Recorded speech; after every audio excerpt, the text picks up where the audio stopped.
Okay, hi everybody. Welcome to the program. Tonight is going to be a very special program. It's program number 46, and it's going to be an unbelievable share. Again, I want to thank everybody for posting on their WhatsApp statuses, telling people about it. A lot of people are talking about today's program, especially. Today we have two big superstars. We'll get into that soon. For all those who are watching the replay of this video on YouTube, please click on the Coach Menachem subscribe button, subscribe to the channel, and also click on the like button so more people get to view the show. I want to start off thanking all of our advertising sponsors, the Lakewood Scoop. I want to give a special thank you to Rabbi Yaniv Chazak for promoting us on all the Chazak platforms. Special thank you to Chayla Kaufman and Shimon Summer from JCN, Jewish Content Network, for always promoting us on all the Jewish platforms. Just always like to start. Next Sunday, we're going to have an amazing show with Rabbi Aaron Lapiansky, Rosh Hashiva from Silver Spring, Maryland. We'll be discussing issues that from people deal with in today's day and age. It's going to be an amazing program. This is one of the top people in today's generation, genius beyond, and it's going to be an amazing show. Also, we are going to be continuing with Rabbi Y.Y. Jacobson. We have a 3-part series share on Shidduchim. We just finished part 1, and there's going to be part 2 for the dating part for the boys and for the Bachrim. It's going to be on March 22nd, which is on Monday. It's Ben Azmanim. It's going to be a very powerful share. The first one was unbelievable for parents. And so please, everybody, if you know anybody that's dating, men, Bachrim, March 22nd on Monday, please tell them to come join. The Coach Menachem Show is collaborating with OK Clarity for greater health and wellness of the Jewish community. OK Clarity is the online platform for mental health, supporting the Jewish community. Their online platform can find best therapists, coaches, nutritionists, engage in forums, and stay inspired. Links will be sent with the show. Tonight, we have a very special show, but let's start off with our host, Coach Menachem, for a few opening words. Welcome, everyone, to another show, another program. Let's get real with Coach Menachem. I know people are still watching last week's Reb Naftali Horowitz, the financial one, last week Sunday, and Wednesday with Rabbi YY, that was part 1 on dating.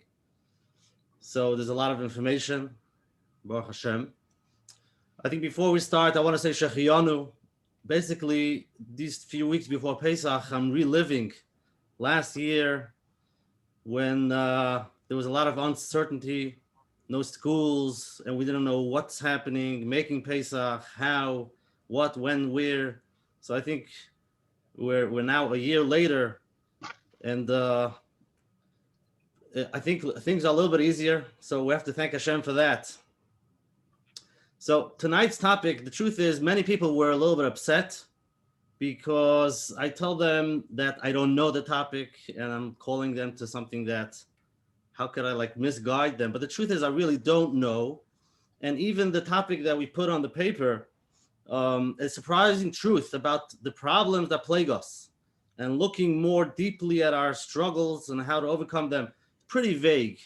Talking about the struggles, and the truth is, I can see it on the emails. When we sent it out, people sent in emails with struggles, all the struggles that they're going through. Now, talking about struggles can be from A to Z, everybody in their own struggle. So what are we going to talk about tonight? So the truth is, I'm really excited because we have with us Rabbi Shais Taub and the Shimon Russell, which each one of them have the experience and the chachma with years and years. Each one of them would be not even a program for an hour and a half wouldn't be enough. Now bringing them together, I'm ready, and I'm sure that whoever is here, no matter what struggles you're going through, will benefit from this. And the truth is, talking about struggles, everybody comes up with their own thing. If I mention shidduchim, religious, emunah, in-laws, they talk about health, wealth, everything comes up. So we should have siyata d'shmaya, and whoever is here should benefit. And Mitzvah, for those listening to the replay, and Mitzvah should be able to take out from his practical ideas. Shkoyach. Shkoyach, Coach Menachem. Before we get started, let's talk about tonight's sponsor. He's actually with us. Rabbi Gedalia is here. Tonight's sponsor is a very close organization, an organization I'm very close with, me, Shimon Russell, Rabbi Taub. And they decided to sponsor tonight, so let's talk about it. It's called Kashinashi. They have a website, kashinashi.org. They basically specialize, and it's a chizah group. They do bi-yearly Shabbatons, and for parents that have struggling teens, they hold a bi-yearly Shabbaton. And I was there this past summer, actually with Rabbi Taub and Rabbi Russell, It was an unbelievable Shabbos. I can't even describe it. It's hard to describe it. It was emotional. It was vulnerable. It was powerful. I didn't sleep for 3 nights. I don't know how I made it home, but I was up Thursday night, Friday night, too much Shabbos the whole night. It was just people being so open. There was so much chizuk, and Menachem, they're going to have the next event June 10th through June 13th. I'm Menachem be there. I think Rabbi Russell is going to be flying in from Eretz Yisrael. So I wanted to first open up with Rabbi Russell, maybe talking a few minutes about what Kashinashi is, what they do, and why everybody who's in that parsha should really join. Hi there. Asher, am I on? You are on. I am on. Okay, great. First of all, hi. It's good to be back. I do want to acknowledge it's 4:09 a.m. by me. So I'm still waking up a little bit, but we'll do it. Your clock's changed. It's just the wrong Sunday night for me, but there you are. Anyway, Kashinashi, I mean, I'm so glad they're sponsoring this evening. It's just a fantastic organization that offers the incredibly needed support and help for parents with kids who are struggling with the Derech Sugya, who are in serious crisis, struggling with their lives. Parents need support, and in fact, the primary focus has to be on parents pulling themselves together, understanding what the sugya is for them, learning how to grow from, and learning how to be vulnerable with themselves so they can be honest and open and work out what can I do to change myself so that I can help my kids, which is always the focus of the conferences of these weekends. As you said, Rabusha, it's an awesome, you were there, you saw it yourself. It just gets deeper and deeper and deeper as people get more and more vulnerable and more honest, and they feel safer and they can open up about their struggles and share with each other and get support and help from each other. And I mean, all the speakers there are incredibly honest and vulnerable themselves, being truthful about their own struggles, which is a tremendous chizuk for everybody else. That you see, none of us are immune from these problems and struggles. So we help each other. We're there for a whole weekend, a couple of times a year, and it's absolutely awesome. Anyone, honestly, who has struggling children, teenagers, and you're feeling a little lost and you need the connection, this is the place to be. It's an absolutely life-altering experience. You'll come back a different person. I know it sounds strange, but you really come back as an altered person, ready to face your problems differently. So there's the plug. Kashinashi, if you can come to the conference, I strongly, strongly encourage everyone to do it. Thank you, Rabbi Russell. Thank you. I just want to mention one other thing also, that Kashinashi is all walks of life there. You have from the most Hasidic from Kriyas Yoel, from Crown Heights, Modern Orthodox, Lakewood, they have everybody there. So it's one big, it doesn't make a difference what Nusach you're davening over there. It all goes together. So it ends up, as you said, as one big happy family. One big happy family, yeah.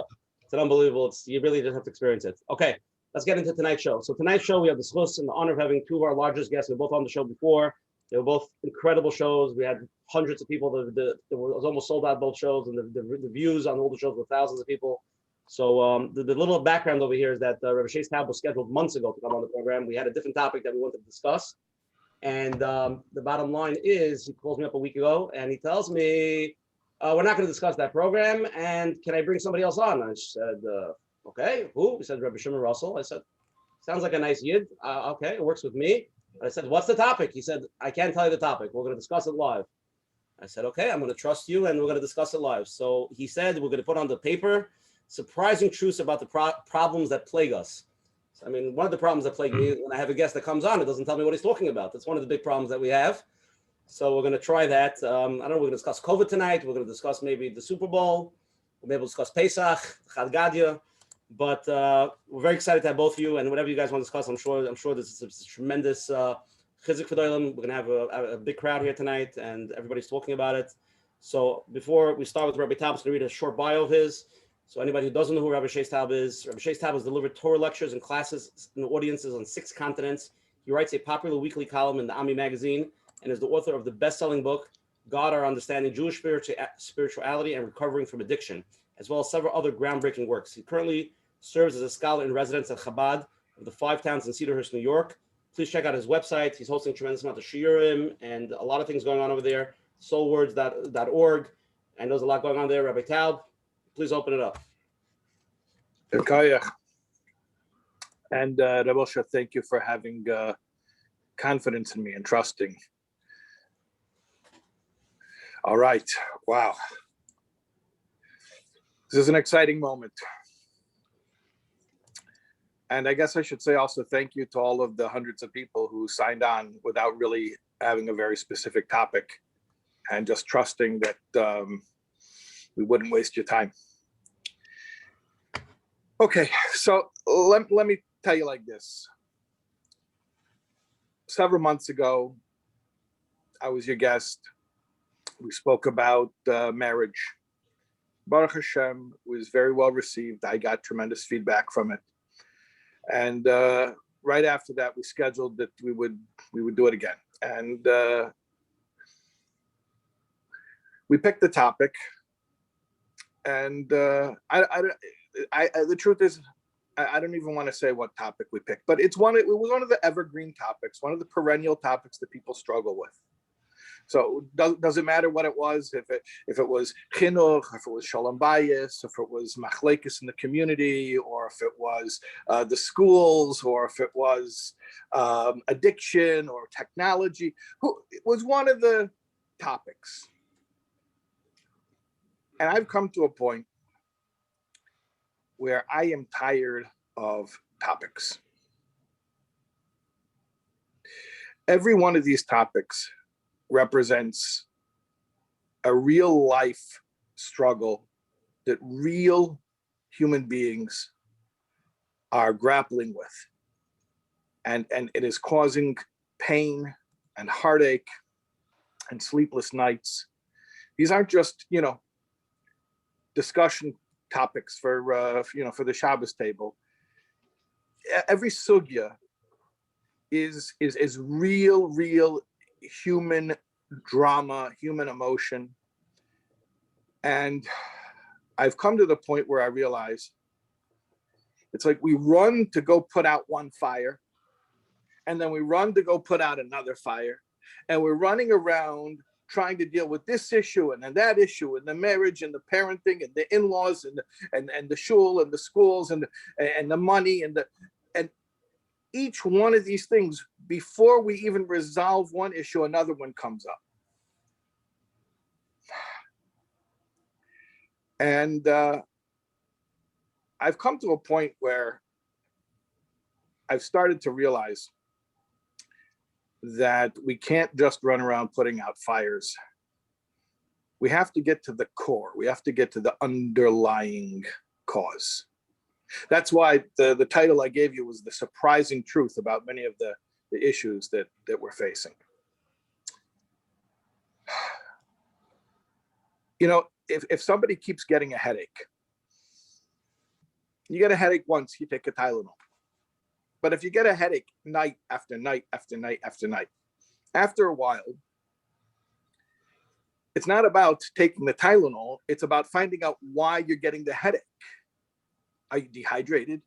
Do you need new glasses? Do you have a brain tumor, God forbid? I mean, there are so many things that could be causing the headache. Is it smart that we just keep on treating it as a headache and we don't look what's causing the headache? So here's what I want to tell you.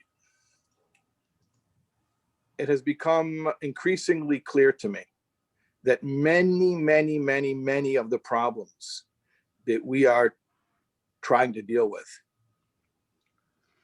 are nishtalshal. They derive from, they're manifestations of a common issue. A common issue that is like the unspoken underbelly of our community. Nobody wants to touch it. Nobody wants to go there. Nobody wants to acknowledge it. And that is trauma. Now, you throw the word trauma out there, and right away you have people who, I think some people are traumatized by the word trauma. They're triggered when they hear the word trauma. Oh, you're going to talk, he's coming here to talk to us about trauma.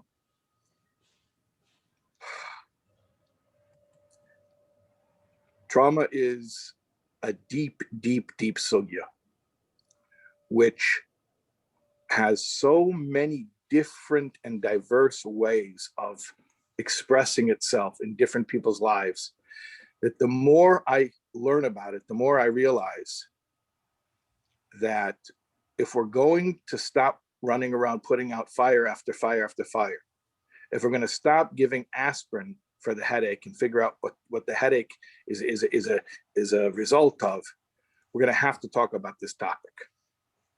Now, I'm no expert in this field, far, far, far from it. But that's why I know when to call a friend who is an expert. And that's why I asked Reb Shimon to come join me. I know he's been on recently as well. So he's had his he's had his time on the show, and it's not like he didn't have other things to do, and especially Pesach is coming. But I needed Reb Shimon to be here with me to help address this topic and to help try to explain how so many of the different issues we're looking at, it's not a chinuch problem, it's not a behavior problem, it's not a shalom bias problem, it's not an addiction problem, it's not a biochemical problem, oh, we need to medicate that, it's not a schools problem, it's not there's machlekes in the community problem. All those things are manifestations, are symptoms of the fact that we have people walking around who have been broken to some extent or another, and do not have the tools for life to manage as adults. And until we address that and we do something to start healing, we're going to be chasing after these symptoms and never getting to the root issue. So that's why I brought on Reb Shimon, and I'm going to turn it over to him because that's the extent of my knowledge on the topic. Listen, okay, you want me to come on? Please Okay. bail me out. It's not a matter Reb of. Shimon, I just wrote a check. Now you're going to have to cash it. Look, the issue here is, we've been working for so many years in the Frum community, and like you say, Shais, we're looking at marriage problems, we're looking at kids struggling, kids in crisis, we're looking at all sorts of different types of issues. But most of us who've been a long time in the field, we come to terms with the fact that underlying all this is trauma. And when we say trauma, I think you're absolutely correct that people feel, we're giving like a blanket terrorist. There's something off in the way we speak when we say, trauma is beneath it. It sounds like we're giving a tour to the whole world. Oh, it's all trauma, therefore, ki'ilu, as if no one's achrei, no one's responsible for dealing with the problem, because they're all trauma victims. And in fact, there's nothing further than the truth than that statement. Let me address it right up front, because what we're seeing more and more is as we give people an understanding of how their behavior is affected by trauma, early childhood trauma, as they begin to understand it, so they begin to become aware why all the hard work they keep putting in to try and fix their problems, change themselves, become a different person, overcome their struggles. So often the energy and effort, the time, the cost, the focus and attention they put into all this is lost without understanding the damaged inner child, the traumatized person inside, without healing that traumatized person, their inner child. So they continue working hard forever, feeling like, am I really getting anywhere? Am I really overcoming this? Am I really dealing with this? And the answer that we see just time and time again is that the lock is trauma. And it's important to understand, how does that work? And if it's okay, what I'd like to do, if this makes any sense, I'm afraid of it getting boring if I educate and give some teaching about trauma. Rabbi Taub, what do you think? Should I do it first, or should we walk into it slowly? And I can educate about, some of the neuroscience to back up what it is we're talking about, so we can understand why people have such a hard time dealing with their issues if they are in fact dealing with trauma. Or should we go to understanding what the traumas are first that we're talking about? Where do you want to go? I think, Rabbi Russell, if we could start off, what is trauma first? Because I think that word is very used all over. And if we could get a very clear... Look, okay, so just a little tiny bit of neuroscience to make sense out of this. If you understand how the brain operates, trauma, what happens in trauma, when a person experiences trauma, they go offline. That means the part of the brain that does executive functioning, the prefrontal cortex, goes offline when you experience something that is either near life-threatening or horrific event. Something really awful happens to you. So you go offline. So in single event trauma, we all understand, most people understand single event trauma, where a person's, God forbid, being in a car crash and someone died. So it's a horrific event. So Kadosh Baruch Hu made us in a way where we're going to retain the memories, the experience of that event. We'll retain that very, very close to the surface, so that in the future, anything that sounds like, feels like, reminds us of, seems like that event, we're instantly aware of it, in order to save ourselves. So we shouldn't be in another car crash. So any sounds that sound like a car crash, that could remind us in some way of a car crash, those sounds or feelings, or emotions or experiences are going to push us into a state of fight or flight, where we're going to go into a different state of the brain, where we're going to go into survival. And all we want to do is survive at that moment. And what we're going to deal with the situation through that part of the brain, with the frontal cortex, the prefrontal cortex offline, where we can't really think straight because I just want to survive. That's how Kadosh Baruch Hu made us, which is a wonderful way of surviving, obviously. And that happens to people who've been through single event traumas that are really frightening, horrific, or life-threatening. In fact, in the language of the DSM, the Diagnostic Statistical Manual, American Psychiatric Association, so it suggests as follows, that the disorder people have when they go through these life-threatening experiences is PTSD, post-traumatic stress disorder. Now listen to the language, and then we're going to take this out of single event trauma into what is actually happening to us in our communities. So in single event trauma, you've been through an event, and afterwards it was so horrific, as I said, here's the language. The person suffering with PTSD, post-traumatic stress disorder, will have a severe psychological reaction at exposure to internal or external cues that symbolize or resemble an aspect of the original trauma. So if there's something happening around you, basically in our language, a person is going to freak out. They're going to have a severe psychological reaction because they experience internal or external cues that symbolize or resemble an aspect of the original trauma. And the point of that is to save us, is to go into survival mode, where I can survive and not be threatened by that event again. Rabbi Taub, does this make sense? Are we on target here? Yeah, it all makes sense.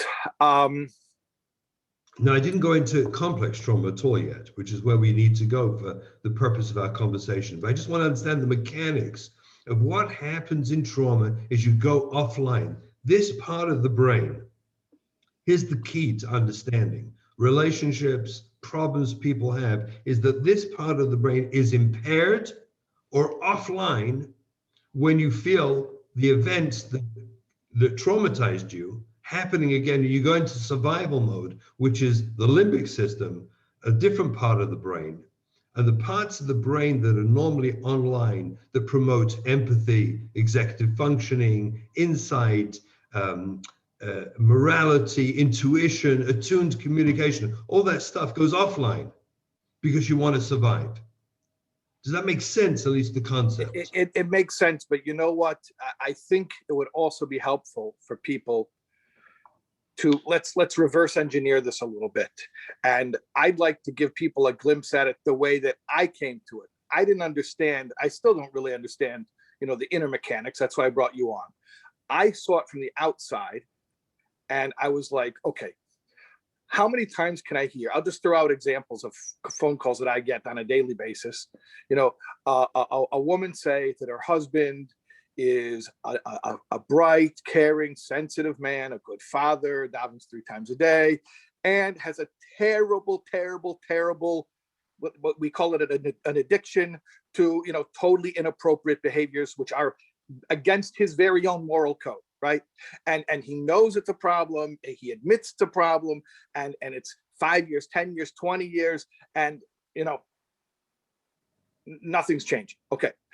So I hold that up as an example. Here's somebody who knows what the issue is. It's not that they're not intelligent. It's not that they're not moral. It's not that they don't have self-control in most areas. And then there's this one area where you go try to talk to him. You go try to talk to him. Okay, let me bring in another example to show that I'm not talking about one particular kind of issue. You have the kid who is a sweet kid. He wants to be frum. He cares about Yiddishkeit. And his parents are crying. They're calling up crying because the school doesn't know what to do with him, because they keep asking him. They asked him to write a contract that he's going to behave, and he wrote the contract, he's going to behave. And then the very next day, he was walking out of the classroom, and they told him, what were you not supposed to do? I wasn't supposed to walk out of the classroom. So what's wrong? Should we medicate him? Is he a rebel? Is he bad? Is he okay? And so that's just another example. Okay, or let's throw in another example. And they all have a common denominator from my end being brought in on it. A guy calls up, he's working for his father-in-law. His father-in-law is about tzedakah. He's a generous guy. Okay, but he's killing his son-in-law who works for him, just tearing him apart, with catching him with every mistake. Now he's about tzedakah, he's about chesed, but he's destroying his son-in-law. And the shviger already told him, stop it, you're ruining him, you're destroying him, right? And he's like, I know, you're right, I got to stop that. And then the next day, boom. I'm just throwing out examples that are fresh in my mind, but are ma'asim b'chol yeh. Okay, but what's the nekudah mishatefes? What's the underlying common denominator? You have people who know how to think, and yet in a certain area of life, their capacity to think, to reason, to discuss, to mean what they say has flown out the window. And that was driving me crazy. And of course, as a rabbi, what did I do? I was the sucker. How many times, how many thousands of hours did I spend having a really good talk with somebody? And I gave the drasha of my life, right? And I explained it with a mashal and with a maisa. And the person said, yes, I got it. I have to do tshuva, you're right. And then the next day, boom. Back, exactly. Not the next day, the next minute.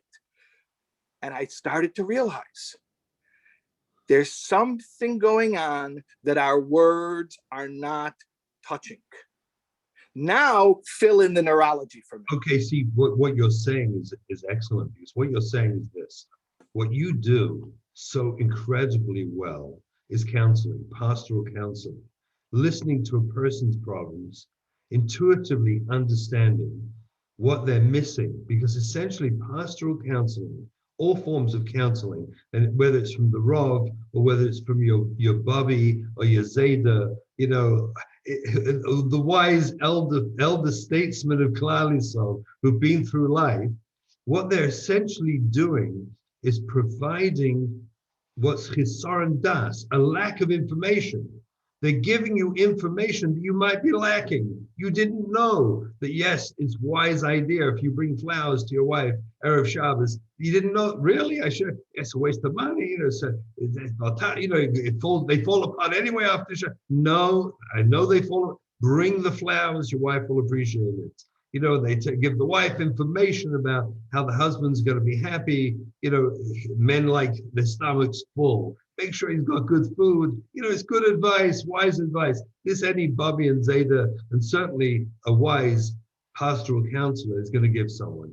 And sometimes the problems lie right there in chisaron das, a lack of information. Here's where everything else starts. Here's where therapy. By the way, I just want to chime in and say, there are some people that really, really all they're lacking is they didn't know. Totally. Nobody told them. Nobody told them. And then that's a dream. And you just waltz in and you say, didn't you know that? No, I never knew. No one told me. No one told me. I didn't know. And those are easy problems. Absolutely. So here's the difference. Where counseling is about chisaron das, it's about lack of information. A wise, sensitive, empathic counselor listens carefully, chabs what the person is missing. They understand what's the information. And they say, listen, Rabbi, yeah, I think you're missing this information. And they give a mashal, a story, a chazal, a chizuk. Here's the information. The guy goes home, the lady goes home, and everything is actually fine. Because that's all they were missing was knowledge, information. What happens when you give the information time and time and time again, and yet the person keeps coming back and saying it doesn't work? You say, well, I'm not sure what you mean it doesn't work. Well, I know you told me to do X, Y, and Z. I just can't. I don't feel, I'm not myself. I don't know. I just get so upset. I explode. I just can't. It seems crazy. It doesn't make any, I know what you're saying. Please don't tell me again and again the same thing. Frankly, I find it patronizing. Please, tell me something that will fix me. And that's where, at the end, where chisaron das, where counseling ends, is where therapy begins. And the type of therapy we're talking about is going back into the early childhood to understand, where are you locked up? What happened to you? You see, I just want to reiterate, we have complaints, husbands and wives about each other, parents about their children, children about their parents. And one of the key complaints people keep making, is that you're not acting rational. You try to convince someone, you say, you're not acting rational. What's wrong with you? What's the matter with you? Don't you know that? And then X, Y, Z, you shouldn't behave like that. Don't you know that you should say this and not that? You shouldn't speak to me like that. Don't you know? There's this constant sort of berating and criticism of your behavior. That why do you treat me like that? Why do you speak like that? And truth be told, if any person who is actually in the process of hurting another human being through language, through attacking them, speaking nasty and tough and mean, demanding or controlling, if you really take that person and could freeze them at the moment and ask them a simple question, at this very second, do you feel like an adult? At this very moment, just freeze the moment, do you feel like you're a mature adult right now? What do you think the answer is going to be? What do you think the answer is going to be? And what does that mean? What's the implications of that? Because truth be told, if we could really access their brain in the moment when they're freaking out and hurting someone through language, being sarcastic or bitter or negative or critical, yet again criticizing. A person comes home from shul Shabbos morning. There's a classic story. Rabbi Shais, you bring all your stories, but a classic story. You walk in from shul Shabbos morning, and Shabbos is, the table's not laid. The house is a bit of a mess. Wife is scurrying around trying to get things together. What happens internally inside a person when they look and they say something like, what's going on? What's going on here? What is actually, if you could actually grasp that husband at that moment and ask him, look inside your brain and ask yourself, do you think what you just said was the wisest, smartest part of you? And Kal v'chomer, if he walks in and say, oh, Shabbos isn't ready, the meal's not ready. I mean, what kind of crazy stuff is that? And yet, I don't know about everyone else's experience, but I can tell you, I hear these kind of things daily, constantly, nonstop. But if you step back and ask yourself, in what state of mind am I when I walk in the house and, God forbid, look and say to my wife, what's going on? We're not ready? What's that? Where are you? So you want to tell me it's just bad minutes? It's not just bad minutes. It's played out through bad middas. Oh, no question about that. But what state of mind is a person in at that moment that they could say something that's really so incredibly hurtful? What stops a person walking into the house Shabbos morning and seeing the mess and saying to their wife, wow, I see you had a very productive morning. Baruch Hashem, you took care of the kids. Thanks so much. Here, come, let's work together. Let's get Shabbos together. What does it take to go from A to B?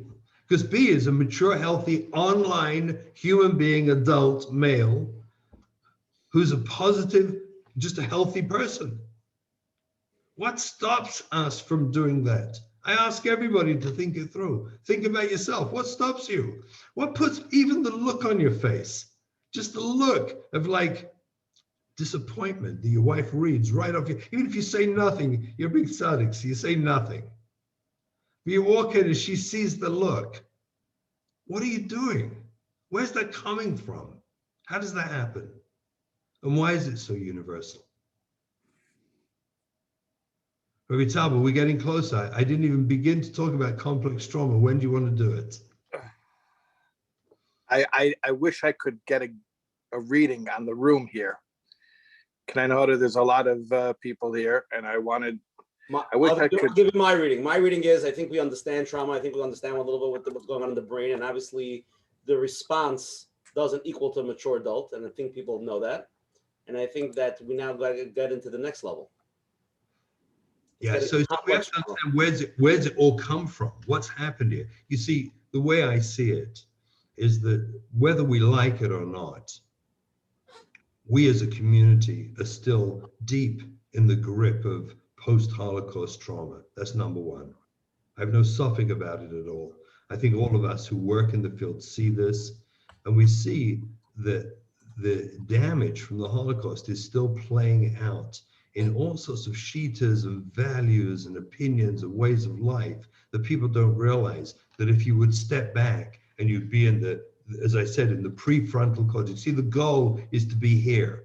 The goal is to live life in your, thinking through your prefrontal cortex and not live life through your limbic system where you're in fight and flight or freeze, where you're running away, where essentially you, like in the marshal I said in the morning, you walk into the house Shabbos morning and you actually feel threatened by the lack of Seder, the lack of the meal being ready. On some primitive level, you're feeling threatened, disrespected.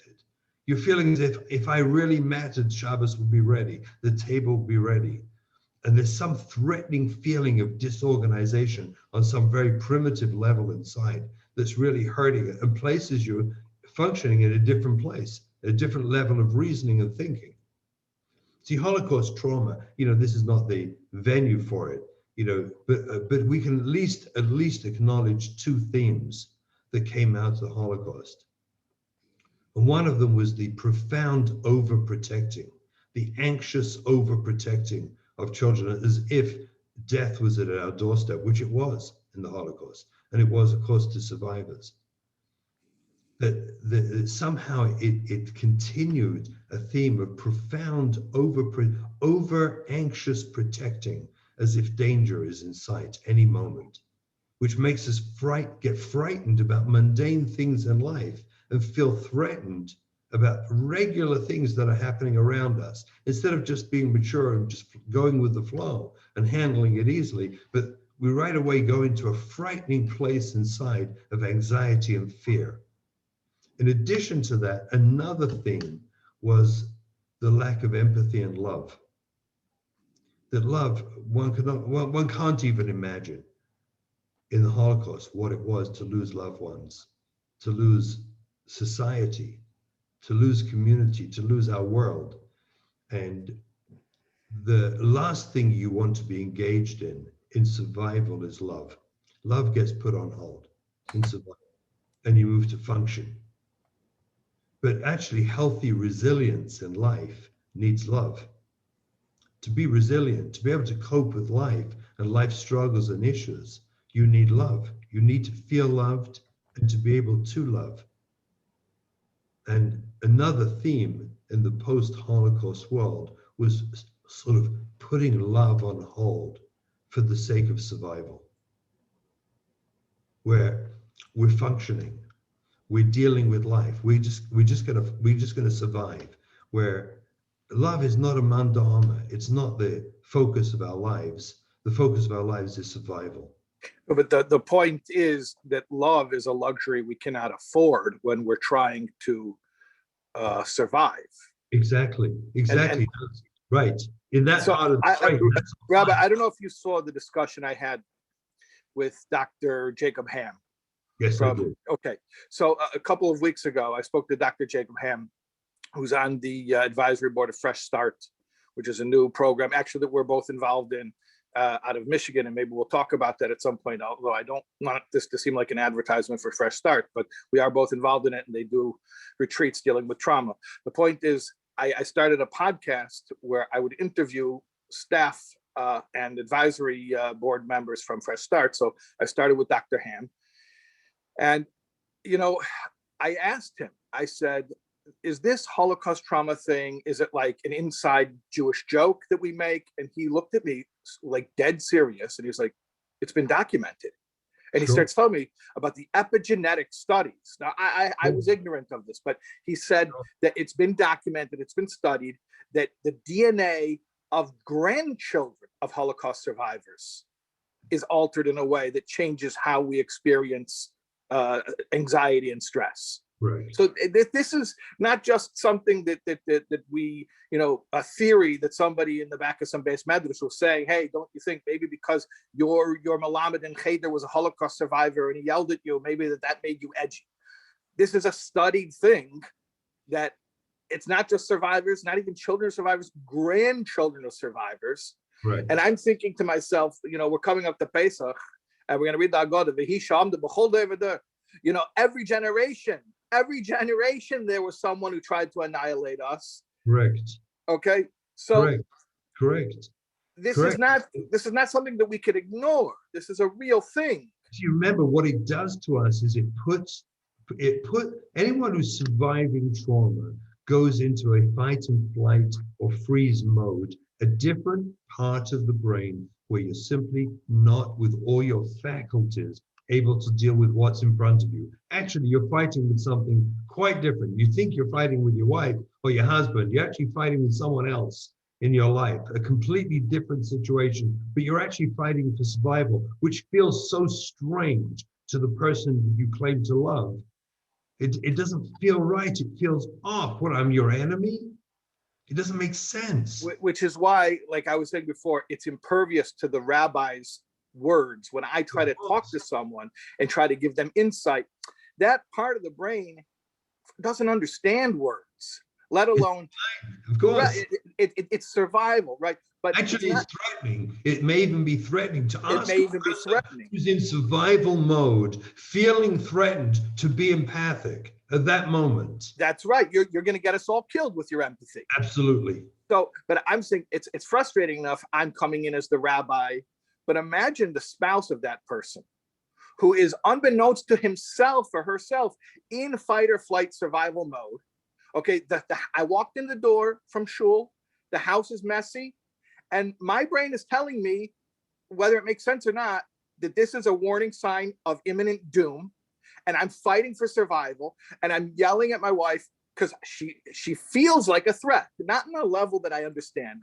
Exactly. Not on a level that I understand, because my understanding brain, you know, you could use the proper neurological terms, but, you know, the prefrontal cortex, you know, that I understand that she's not a threat to me, right? So then imagine all of the futile conversations that take place between well-intending a spouse, and they talk to each other, they talk it out. And you know what we need? We need better communication. And we just need to be heard, and we need to be able to express our needs. And they become so eloquent. And there's still that part deep down that's in fight or flight survival mode, and all the communication is totally lost on that part of the brain. Right. And that's the part of the brain that's picking the fight.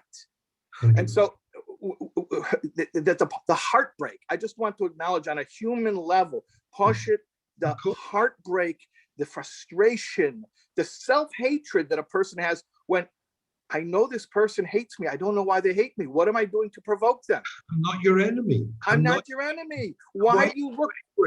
Why are you so angry with me? Reb Shimon, I had a wife call me and she was crying and she was saying, I don't understand. My husband looks at me like I'm Hitler. I remember those words and it hit me. Like he looks at me like I'm Hitler. And I was thinking to myself, that's such a loathsome way of speaking. And then the penny dropped. It dawned on me. No, I think she got it. She wasn't doing anything to him to be that hated. But the hate was coming up. How was it triggered? You made a scenario. He walks in the door from shul on Shabbos and the house is messy. And somehow that primitive part of the brain, that limbic part of the brain, reads that as a survival threat. And now all of a sudden, we are running from the Nazis. And no communication will work. Correct. And let's take it even deeper.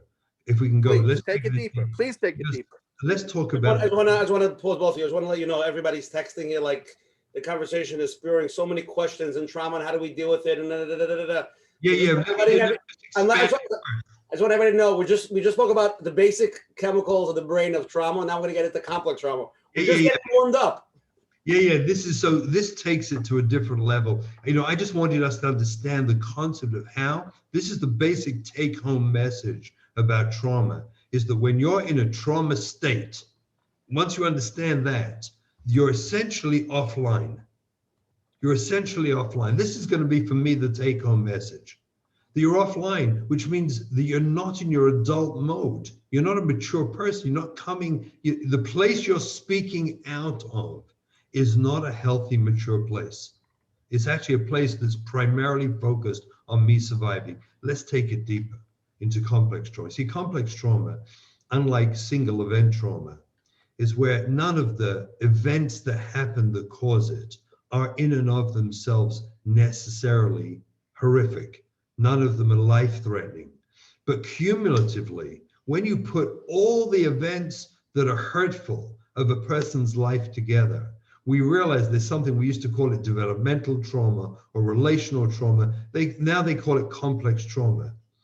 That you have literally a myriad of micro traumas that when you add them all together, they create the exact same reaction of fight and flight, where you go offline because you feel so threatened. You feel your life is being challenged at the core of your being. And I want to explain this in two ways that get to the Frum community, two profound ways. One way that most people are familiar with today is what happens to children who go through the system, the learning Cheder Yeshiva system, and never quite feel they made it.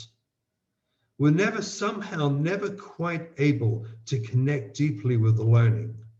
And we're made to feel, this shouldn't be perceived as a critique in any way on the system. I'm just trying to describe the reality of probably the majority of the children coming through the system end up as adults whose relationship to learning, which is the essence of our lives, learning Torah is what our lives are about. And yet, because of their experiences being pushed way beyond their natural abilities, because most children in most schools and yeshivas, mainstream schools and yeshivas, are pushed beyond their natural ability to learn. And when you're pushed for 12 years beyond your natural ability to learn, you conclude that I'm probably stupid. There's something wrong with me. The feedback I got all the years was feedback telling me if I would just try a little harder, if I would just push myself, if I would just focus, if he would just this or just that, then he'd be fine. And he or she has been trying so hard all the years until what's really happened is a relationship to learning that's traumatic. It's a relationship where you open a sefer and you're already feeling tingly, anxious, where you're scared to speak up, where you want to go to a shir because it's part of our culture and values to learn Torah. And you're married and you want to go, but something stops you and you don't know what it is. And then you get blamed as if your hashkafas are wrong. your values are wrong, and you get mussered and criticized, whether by the spouse, family, friends, community, or internally by your internal critic that tells you really you should be going. But you know what happens when you go is you feel like a fool.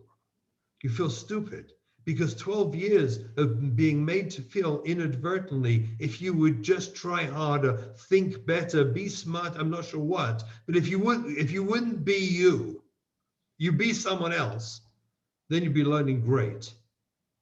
And so the internal message is that the me, the internal core metzius of who I am, is deficient. That's traumatic. To end up in life believing or feeling that somehow my internal core essence isn't good enough, and then somehow have to be a father. Imagine what happens when such a father comes to doing homework with his children or to learn with them. He's actually terrified to learn with his own children because his experience gets triggered up that I'm stupid, I can't do this. And so comes terutzim and fights and arguments with the wife and the family and the school. You're not involved enough. Why aren't you involved enough? You should be learning with your kids. And really what he's dealing with is a tremendous deep baggage of painful fear, hurt, and anxiety connected to his own childhood experience that was never dealt with, where he feels internally like a failure. If I can jump in here for a second, Please. because again, I just want to bring this down to the, to the simplest level. Okay, you're describing right now an exact story that I remember that happened relatively recently, where there was a terrible shalom bias crisis in a home, where the wife said, look, I like my husband. He's a nice guy. He's a sweet guy. That's what I initially, valued in him, is he's very sweet.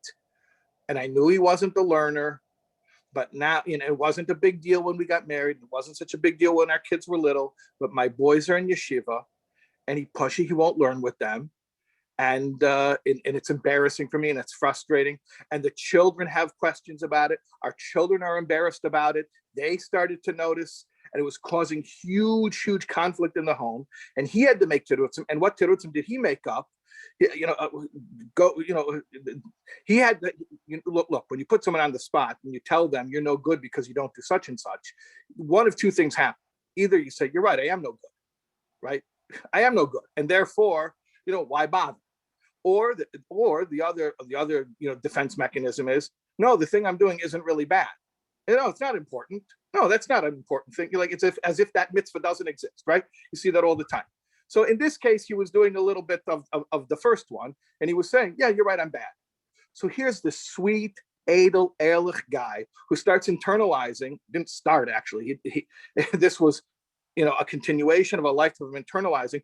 I guess I don't care about Yiddishkeit. I guess I'm not frum, right? So then it became not only shalom bias crisis, but it became a frumkeit crisis. And then finally he starts crying. He starts to live like a cool guy. But I'm talking to him and he started bawling as he's describing, doing homework with his child. And he can't explain why he's sweating when his child comes to the table with the Gemara and he starts sweating. Correct. Okay, and this is before I understood anything about trauma, and then until finally he's telling me about the humiliation that he used to receive as a student. Okay, so here's a story where if you would have asked this guy, were you ever traumatized? Were you ever abused? No, he wasn't, because there was no single event trauma. Right. And in fact, I don't think he was ever even slapped by a teacher. It wasn't something overt. Okay, right. But day after day, being berated. You're not trying. You don't care. Being told, or even just looked at. Is like look. Don't understand. That's not how you read Rashi. And then to tell a Jew that you don't really care about Judaism or you don't belong in Judaism. What? Because you're not part of the 5% who know how to learn Tosfos? And don't argue with me if it's 5% of men or 10% of men, or if it's 20% of men, or if it's 90% of men. If there's a significant segment of our population who can't learn a Tosfos, but that is the entry the key of entry into being a good, decent Jew. And no matter what they do, they can't feel like a good, decent Jew because of whatever reason, because they don't have that ability. So you imagine the self-loathing, Of course. the self-hatred that a person has. And so this case is a perfect example. I'm thinking of a real example where, because of not a single event, nothing, no big thing happened, nothing dramatic, but day after day being berated or looked down at because he couldn't learn. And now, 20 years later, that becomes a full-blown marriage crisis, becomes a full-blown crisis in his relationship with his children. It becomes a full-blown crisis with his own frumkeit, because he's questioning if he's even frum. So you see all these different things. Those are the fires I started out talking about, that we could run around putting out those fires. Oh, it's a marriage problem. Oh, he needs he needs to know how to deal with his children. We need a system for homework. Oh, you know what it is? It's school. He needs communication. Oh, he has to call the teacher once a week. Oh, you know what it is? And it's none of those things. Exactly. I'll give you another one. Listen to this one. Here's another classic one. The couple get married, and the husband has a hard time going to minyan. And it turns into a moral, religious, traumatic experience between them, disappointment and failure, and he has a really hard time being in shul. Turns out his childhood, when you do the analysis, his childhood was one of being dragged into shul as a little kid and mutchered by his father, mutchered and made to feel like, what's wrong with you? You daven, say this, daven that, far before his ability to do so, until over years of experiencing this being dragged in and forced to daven when he really had a hard time doing it.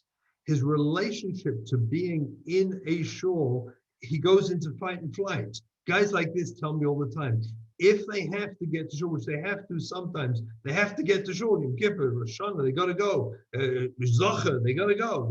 Certain times they got to go. They'll be only in the back. They'll never sit in the front of the shul, only at the back. They'll never sit in the middle of a pew. They can only sit on the end, and they can have a full-blown panic attack sitting in the middle. They'll go into a fight and flight mode, just being in the building. They'll want to daven in a loose place where you can get in and get out easily and have no idea why, and would rather not go at all, would rather not be there at all. And actually they're dealing with their childhood trauma of thousands of micro experiences of being in shul and mutchered and made to feel embarrassed that people are looking. My father's mad with me because I'm not davening properly. And usually there's always one kid, you see, within a few tables radius who's 6 years old, and the kid's davening like the Baal Shem Tov. His mamish, the guy's davening like unbelievable. And every other father with his 6-year-old is eating his heart out, wondering, why is my kid not davening like that?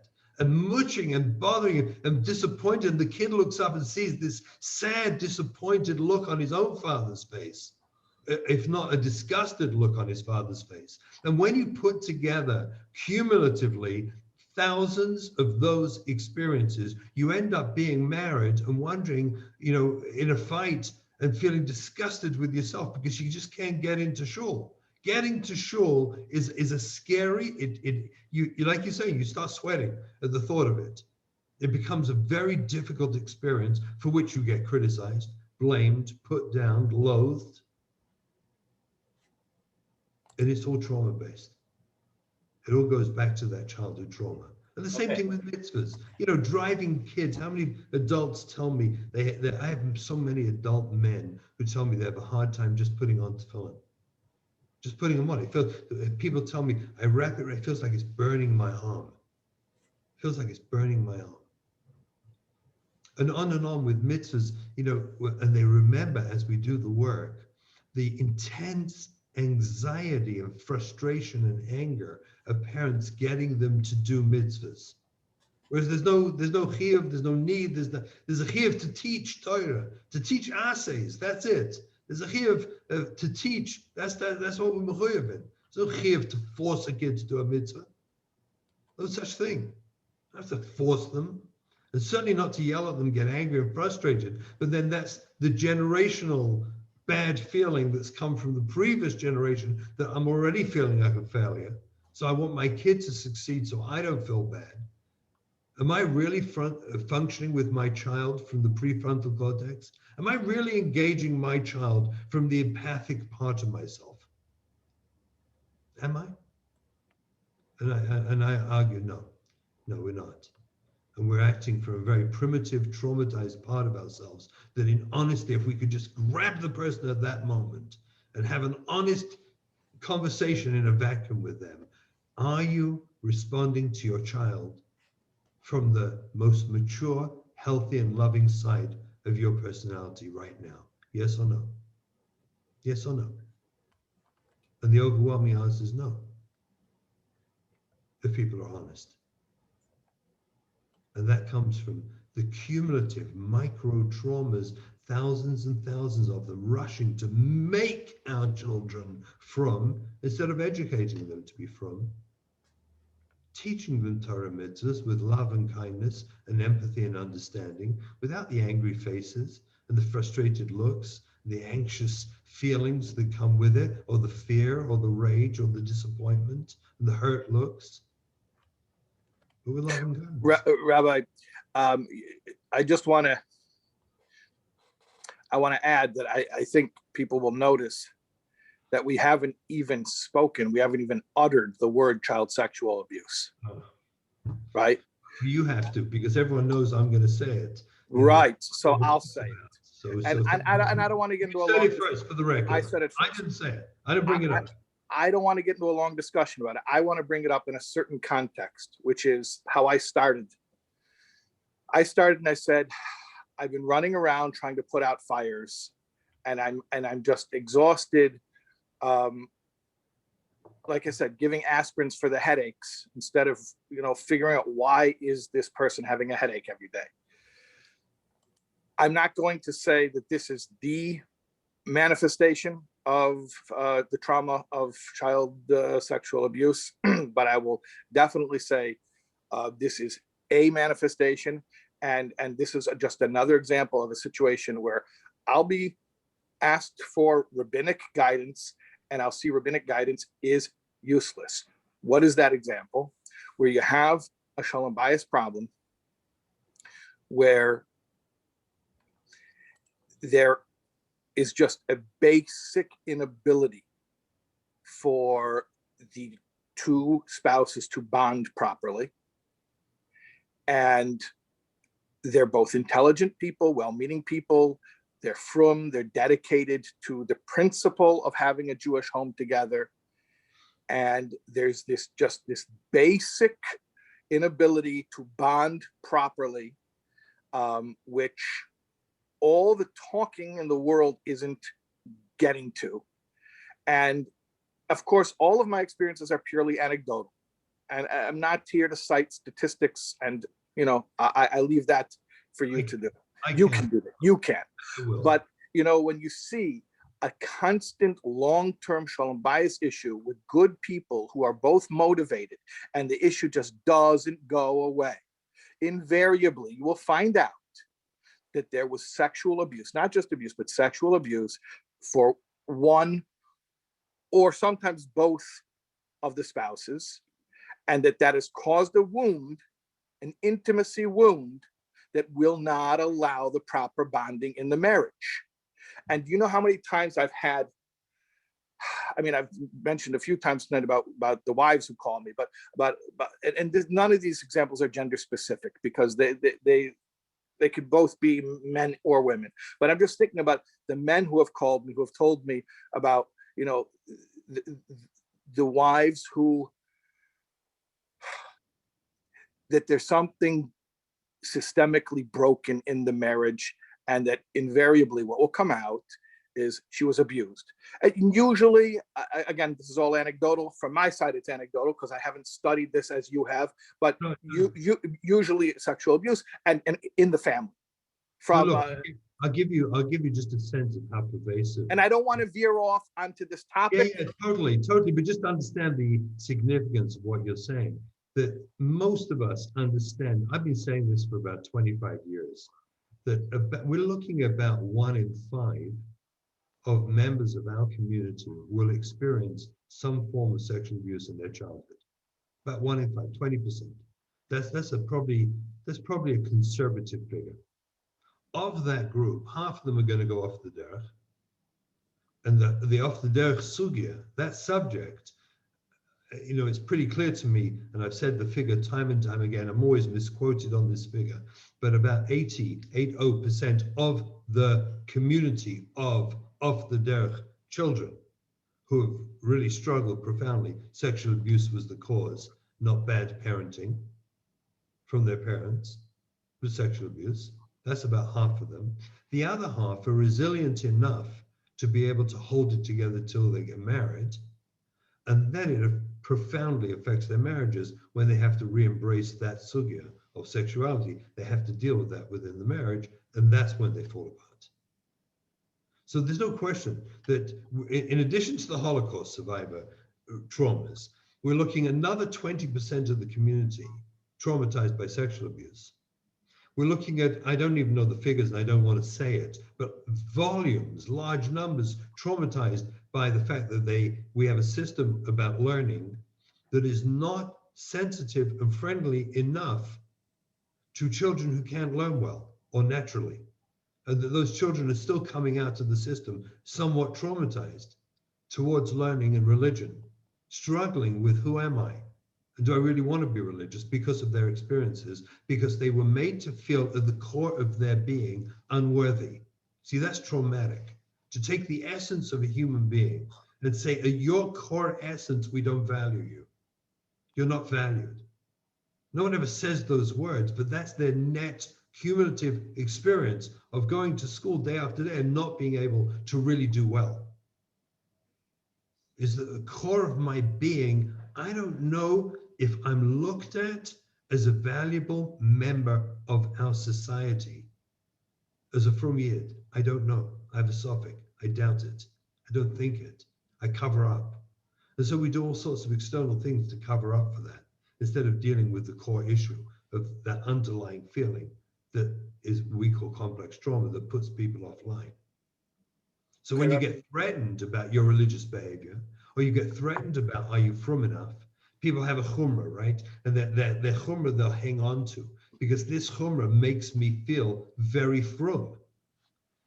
And when I hang on to my chumrah with anger and frustration and hurt to all the people around me who threaten me and don't like my chumrah, is a raya brura that chumrah is compensating for a very weak place inside me, a place of hurt and trauma, and I'm covering it up tenaciously, hanging on as if life and death lies in my chumrah. And the chumrah should bring us close to Hashem. I heard an amazing drasha one time on V'ahavta Recha Kamecha. The mitzvah, Sir Vasha Weiss here in Yerushalayim, said a beautiful drasha, and he said a fantastic insight. The Gemara says, Zeh klal gadol b'Torah. Only one mitzvah, V'ahavta Recha Kamecha, right? Zeh klal gadol. Well, it doesn't say Zeh mitzvah gedola b'Torah, Zeh klal gadol b'Torah. He said, you know what it means? Zeh klal gadol? It means when you do every mitzvah, you're meant to process the mitzvah through the prism, through the idea of V'ahavta Recha Kamecha. Are you making sure to be loving to everyone else when you do your mitzvahs? And how many people, in honesty, can say that I never hurt anyone in my performance of a mitzvah? I never make anyone else feel less, feel worse, as if somehow I'm more chashuv with my mitzvah. Why? Where's that come from? That's not rational. That's not the mature part of a human being. That's the traumatized, wounded little kid inside who maybe had learning trauma from school, who couldn't do it, who had religious, spiritual trauma because they came out of the system feeling, I'm not valued at my core in this system. No one kvelds over me. I don't feel kveld over. That's traumatic. See, if we're selling geography and history, if we're teaching that and the kid's no good at that, no, we can live with that. But when your primary focus of all your years in yeshiva and school is Torah, That's your primary focus. Let's be real. And you come out feeling that I somehow survived at best, but I don't feel like I'm a success story of the system.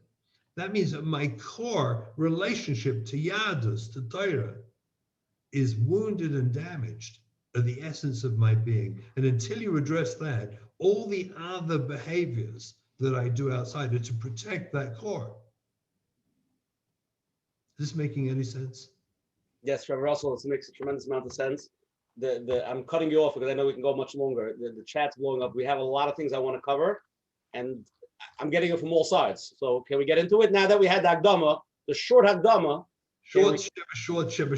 I mean, how much, right? This is how many years of your life? 30 years of your life? That's it? Yeah. You put it down in an hour. Okay. So there's a bunch of things people are texting. I'm trying to put it together. And let's start with that. The first question is, there's a lot of questions. Let's start first with Aleph Biz. I hear what you're saying, but the minute I hear I do something bad or it's wrong, it's trauma, you're giving everybody basically a blank check. I just have trauma. That becomes a free pass for every behavior. Amazing how that question. Let me finish. Isn't there a thing that is just bad midas or it's Listen, I took that question myself to Gedolei Yisrael for many years, for decades. I would ask them, how do you know the difference if someone has some sort of chole nefesh, emotional problem, and that's why they're acting the way they are, or if it's midas ros? How do you know which one it is? And it's almost impossible to differentiate. I'll tell you what I heard from Gedolei Yisrael is when you do what Rabbi Taub does and you give good advice, wise counseling advice, and the behavior persists, you know it's deeper and it's not about chesar and das. It's not about bad midas. There's something else going on inside you that's stopping you doing it. And by the way, I ask anyone when they behave with so-called, it's just bad midas, if you're aware of yourself at the moment, what part of you are you speaking from? Do you feel you're speaking from a mature part, from the adult side of you? And why not? You have to ask yourself, why not? Why am I not online able to empathize and have attuned communication right now and connect with you in a healthy way? Why am I offline so frequently? And by the way, this blank check rubbish, can I just deal with it once more? Because it's always the first question off the top, always, and it makes us all crazy. Anyone who's been in authentic therapy, and certainly anyone who's been in any of the 12-step groups for addictions, any person knows that it's the exact opposite. The more you're aware of what it is you're struggling with, the more accountability and responsibility you have to fix it. It's the exact opposite. It's not a blank check. In good therapy, you work hard. You schwitz, not because of fight, flight, and freeze. You schwitz and pour out your heart and cry, and you're in pain and anxiety, recognizing what's off with you, what's damaged inside you that needs to be repaired. Blank check? Are you kidding? The bravest, most courageous people on earth are facing the fact that I've got trauma inside me and I need to deal with it. There's no one more courageous than them. Blank check? It makes me crazy. It means it's simply the question is asked simply from the perspective. Russell, it sounds like you have complex trauma. Yeah, exactly. I do from it all. But the question is asked only from the perspective of someone who was never in genuine therapeutic process working on themselves to see the truth. Because anyone who did knows you walk out of those sessions feeling pretty like beaten up. Real, am I right or wrong? Pretty beaten up. Thank you. Can I jump in? I just want to mention one more thing. There's a lot of questions coming, a lot of people I want to ask live. I just want to get through a few of the big questions. Everybody wants to know what's the magic answer. How do you just cure it? Which button you press? We'll get to that in a second. We're going to get Moshe, I wanna jump in for a minute. Sure. I said that a lot of people when they hear what's going on, they still feel they're not sure. Now you're talking about awareness. Could you help people understand, how do I know if when I'm chanach my child, if it's coming from a mature place or from trauma? He's doing the right thing. Everyone can do a simple little experiment for 1 month. Every time you find yourself acting crazy, can you stop for a moment, write it down, and reflect afterwards? Where was that coming from? You know, we have in the English language, we say he wasn't himself. He wasn't acting himself. What do you think that means? Who is himself if he's now acting not like himself? Not like yourself means you're offline. Can I show you a picture? Look, can you see this picture? Yes. Is that clear? Can you see this? Yeah. This part, this is the executive stage. This is the prefrontal cortex. Here is empathy, attuned communication, understand. This is the part of the brain where you function from, where you're thinking, you're focused, you're present. I'm here now. I'm the mature adult me. The limbic system here is the emotional states. That's where I'm now going down into this part, which is all survival, and this part's offline. If I'm functioning in here, if I'm functioning in this part, I'm all about my own personal survival. I just want to survive. I'm not here. The job is to get yourself back here and be present. And if you're not, present means I'm aware of myself as a mature, empathic person. Am I speaking to my child right now with empathy? Am I? Or am I justifying somehow my chinuch that I have to be angry to force them to do mitzvahs because somehow someone told me somewhere inside that's right? It's not right. It's wrong. The question you have to ask yourself is, am I dealing with my life, my wife, my husband, my kids, my Torah, God, everything? Am I dealing with life with empathy and kindness and focus? And if I'm not, why not? And I'm telling you the answer. You're offline. You're offline. And if you're offline, you don't have access to this part of your brain. Also, Rabbi Taub, maybe you can answer this. A lot of people are texting this. It sounds like true. I heard, but bottom line, my great-grandparents, my Zaydas, they never spoke about this stuff. They pushed through life. Everything goes okay. Why can't we just be like them? Is this Naya Zach and you guys just machadash? Okay, Rabbi Taub, go, because I'm going to explode on this one. So Rabbi Taub, you take over. Is this a way how therapists make money? Is this the new shtick? I need to center myself just for a minute. So Rabbi Taub, you can have a shot. So many ways to come at this question. I mean, one simple answer is you read us a datus. You know, we're weaker people. You know, look, I don't know how relatable this is to everyone, but you know, I know in Chabad we eat before davening, and it's a thing. Like Mazenis Faran davening, it's like bedafka, you know. And why? Because Shulchan Aruch says you shouldn't eat before you daven unless you're sick. So the understanding is today we're sick. You know, it's like we're weaker people. So and there are many instances, you know, where you find that today, you know, you read us a datus, we're not like they used to be. Okay, so if that's the question, you know, one answer could just be, look, they could handle it, we can't handle it, and if we can't handle it, then we're mechuyev to take care of it, to treat it, so that we're still chayiv in tayyag mitzvahs, right? So if there's anything that's an extra burden on us, that's causing us not to be able to do what we need to do, we have to take care of it. If we were our great-grandfathers, it wouldn't be a burden. We would just push through it. Okay, but you're not your great-grandfather. That's one answer I would give. Another answer. Go ahead. No, go ahead. Yeah, you want to? I mean, I have a few. Because I've thought about this. It's not the first time I'm hearing this. You know, but you go ahead. You'll add one, and I'll add one. Yeah.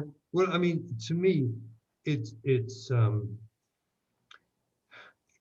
the average person goes through the system learning Musa, Hashkafa, hearing drashas and shiurim, when don't speak Lashon Hara, be sensitive, be kind. We hear every form of drasha in the world, and then a person looks back at himself and sees, I am not behaving consistently and reliably according to my core values. The question is, why not? So you could just say it's bad midah. So go ahead, learn more Musa and see if it works. If it works, Ashrecha, Gavaldik. What I'm suggesting is that the reason it doesn't work is because you may well be affected by trauma, in which case you're offline. And if you're offline, you don't have access to the part of your brain that you need to process the complexities of Musa internalize it, and be a mensch. So how's he going to help you learning more Musa? You know how many people learn, you know what learning Musa is for most people? It's reading words and saying lines and psukim. Where's the internalization? Ask anyone when they finally go to a 12-step group what the difference was in their experience of their life and working on themselves for all the years they were working, learning Musa, compared to 6 months in a 12-step program. Go ahead, Rabbi Taub. I agree with I mean, obviously I concur, but yes, it resonates with my experience as well. I'll add another take on it because I'm not sure where this person's question is coming from. It could just be that they want to understand something in a more of a, Teredike Eufen. Sometimes that's just what it is. A person wants, and we are using a sprach, which is, very secular sounding. And okay, so let me use I'll use the Torah sprach that I am fluent in, Chassidus. Let me talk about this sugya al pi Chassidus. It's interesting, the Pesach's coming up. We're going to read in the Haggadah that Yankiv Avinu, Onus al pi adibur, he was compelled by divine command. Hashem told him to go down to Mitzrayim. And there's a pasuk that says, Al tira abdi Yankiv, me'ed Mitzrayim. Don't be afraid, my servant Jacob, from going down to Egypt. And there's a Rashi there on the pasuk. It says, he was pained, he was aggrieved. How do you want to translate? Tsar means he was pained. There's a sikh in Likutei Sichos, which I'll tell you, Likutei Sichos is one of those books that gets smarter every time you read it. And my understanding of this sikha has evolved. The Rebbe explains there, I mean, there's a lot there. It's a very rich sikha, but one nekuda I'll bring out. The pasuk said, the Eibishter told Yankiv Avinu, Al tira, don't be afraid. Rashi says that Yankiv Avinu's problem was tsar. He was in pain. You're switching words on me. Fear is not the same as pain. Pain is a sensation. Pain is a sensation, and we have no control over it. We have no, when you step on a Lego, right? Before you don't get to choose how that feels. Same thing with pleasure, by the way. You put chocolate on your tongue. You don't get to choose whether it's going to feel pleasurable, right? Pain is a sensation, and even emotional pain. Somebody you respect comes over and looks at you and says, "You're a terrible person. Do you know that?" They didn't touch you. There's no physical sensation, but just hearing those words, that's emotional pain, and you can't control it. It's not a choice. Now, midos, real midos. Well, now I don't mean midos like midos taivus. I mean midos like there's moichin and there's midos, right? Meaning ava v'yira or chesed and gvura, emotions. We call it's interesting because we call both sensations and emotions feelings. And it's really a terrible misnomer because you say, I feel cold. Well, cold isn't an emotion, or I feel hungry. Hunger is not an emotion. Cold, hunger, I feel bored, right? Those are sensations, understimulated, hungry, cold, wet, dark. Babies have that. In fact, a baby's entire world is sensations, right? Emotions, like it says in Tanya Perigimel, Hamides Hein Toldes Chabad. The emotions come from moichin. In other words, you have to understand a little something to have an emotion. And that's why to have Avas Hashem and Yiras Hashem, you have to be Mizbeinin, like the Rambam says. You have to think about Hashem, because real emotions, love, awe, they come from the thinking part of the brain, the word brain, okay? Sensations don't come from the same part of the brain. They're just automatic and they're hardwired. And there's no bechira. Which is why you could never tell somebody, don't feel pain. How can you command somebody something that they have no control over? I'm going to put the chocolate on your tongue and it shouldn't taste good. I have no control over that. Now, if you tell me don't put the chocolate on your tongue, okay, that I can control. But once it's on my tongue, it's gonna taste good. Or I'm gonna poke you with a needle, but it shouldn't hurt. It's gonna hurt, right? I'm gonna call you a name and it shouldn't hurt your feelings. It's going to hurt, right? Okay. So pain you have no control over. Emotions we have control over. Now, it's not easy. It's an avodah to master one's emotions, but we can learn to master the emotions by choosing to meditate. That means to mentally focus on the right subjects. We can therefore give birth to the appropriate feelings, the emotions that we want to have. To love only Hashem and not to be attracted to nonsensical distractions of this world.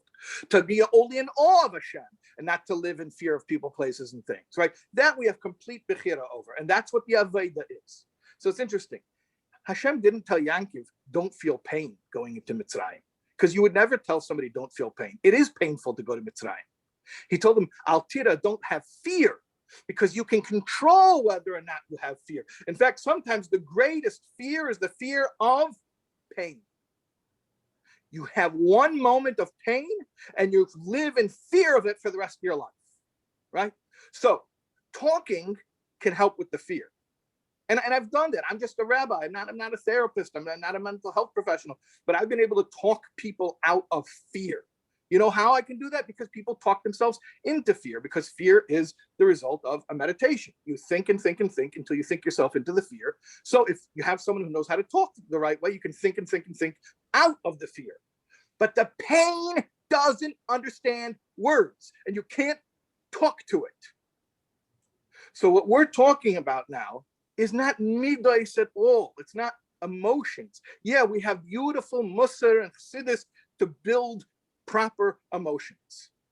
But the pain, the bodily sensations, the words don't touch. And the more we're understanding, and as a complete layman in this field, and I can tell you, what we understand now is that this is something in the body. Trauma is in the body. I'll tell you just one more thing that hit me like a ton of bricks.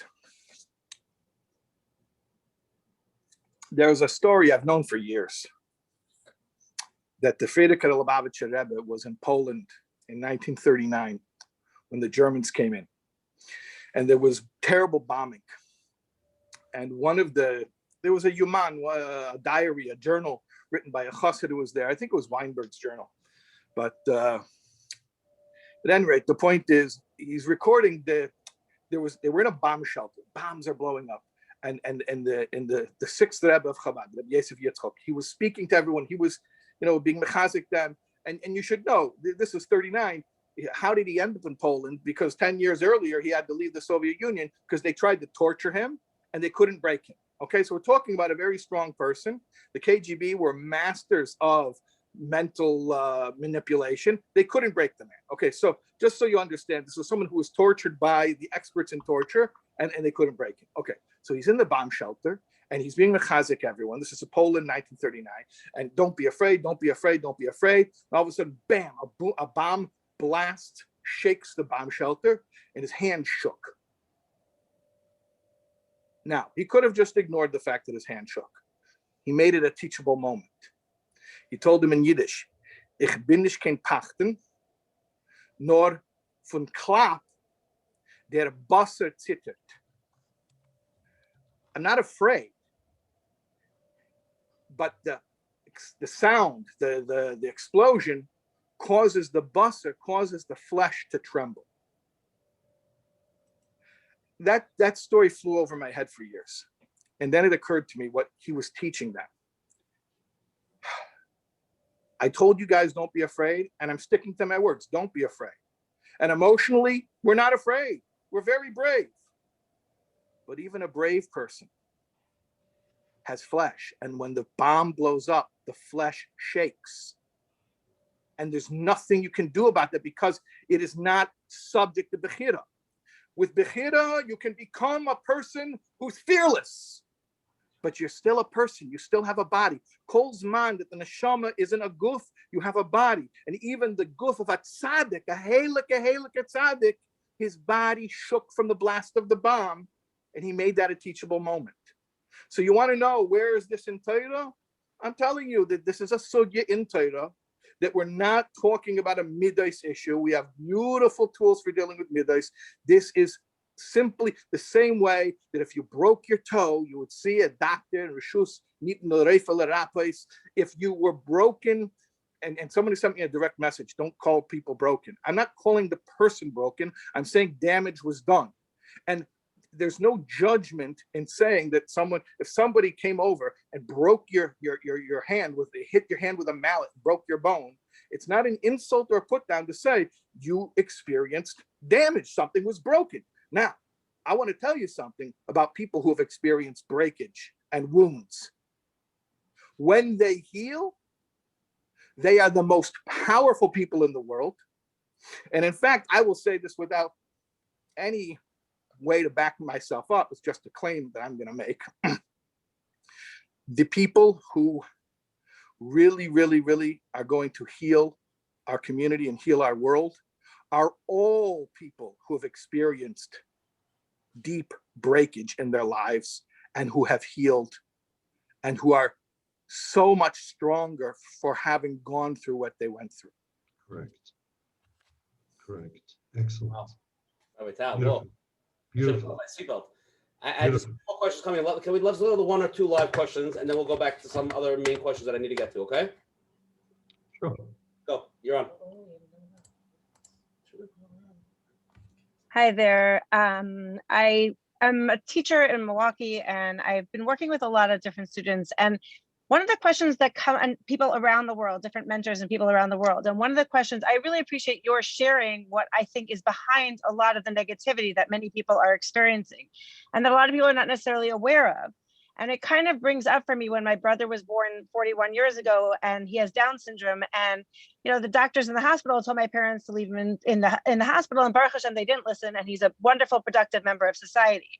And I see that as a society, Baruch Hashem, we have shifted to include kids with special needs, and we create schools for them, and we're gentle and kind and appreciative of who they are and where they are. So my question, based on sort of that last piece that Rabbi Taub was getting to, and based on the reality that Rabbi Russell was saying we're in terms of what's happening in our schools and how our kids are coming out of our schools, is how do we shift our community so that we get to the point where nobody is made feel worthless through going through a Torah system, and that we actually empower people to experience the simcha that Yiddishkeit is meant to bring them to?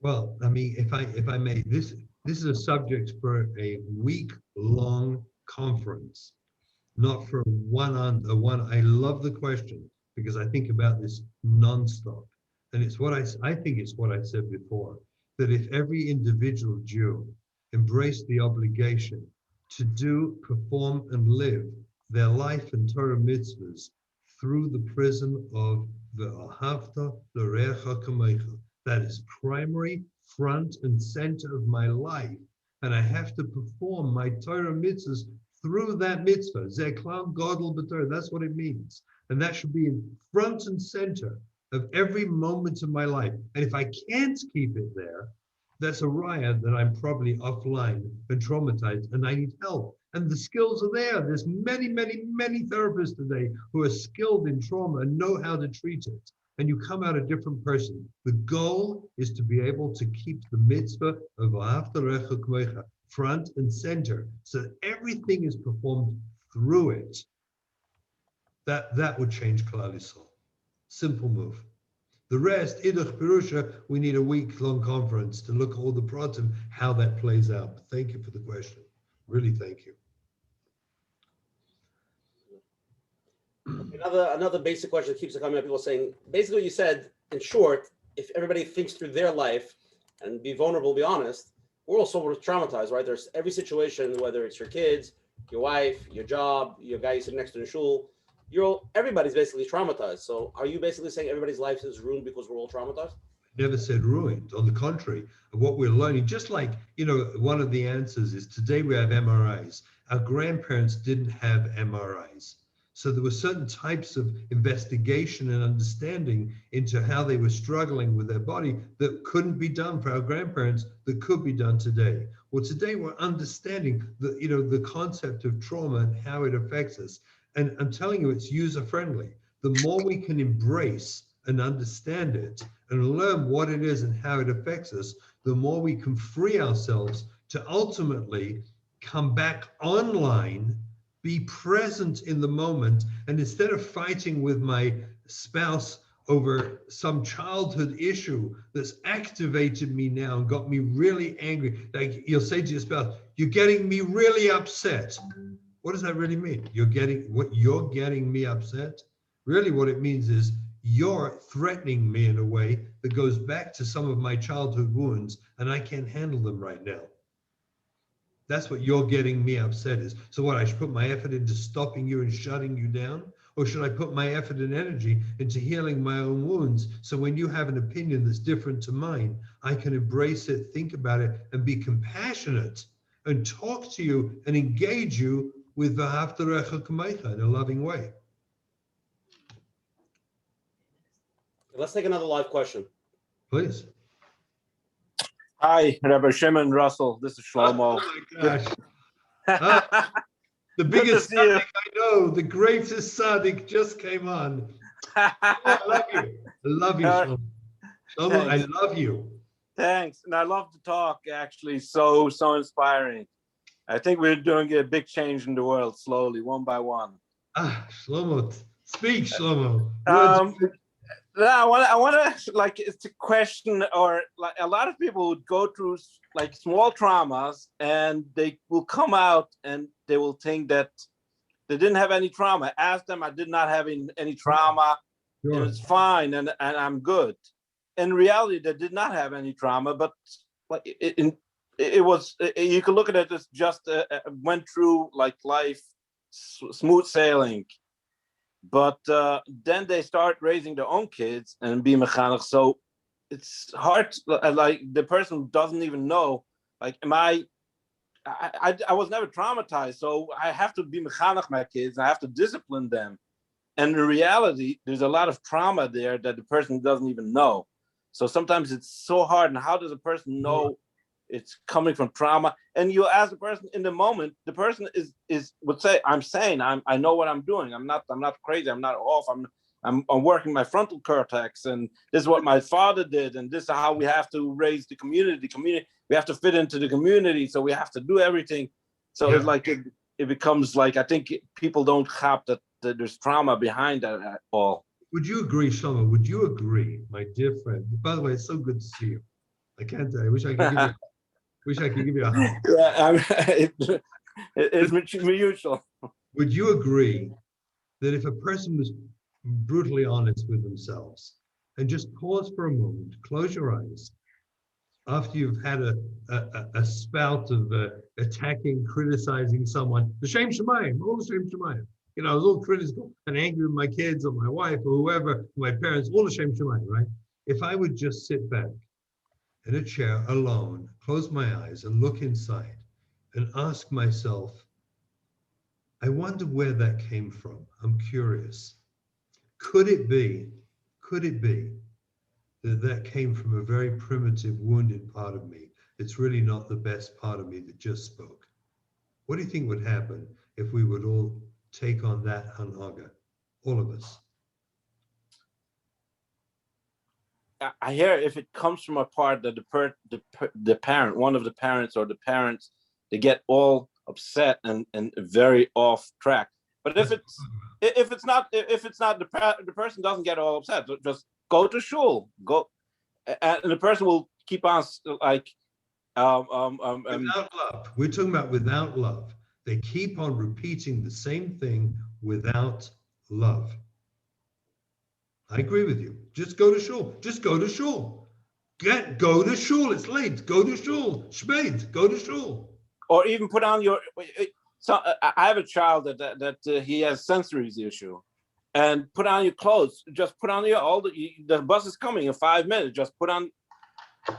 Here's my question again. My question to you is: do you think it's helpful to your children to say things like, go to shul, it's spät, go to shul already, go to shul. And if you do that enough times, what do you think you might do to your kids?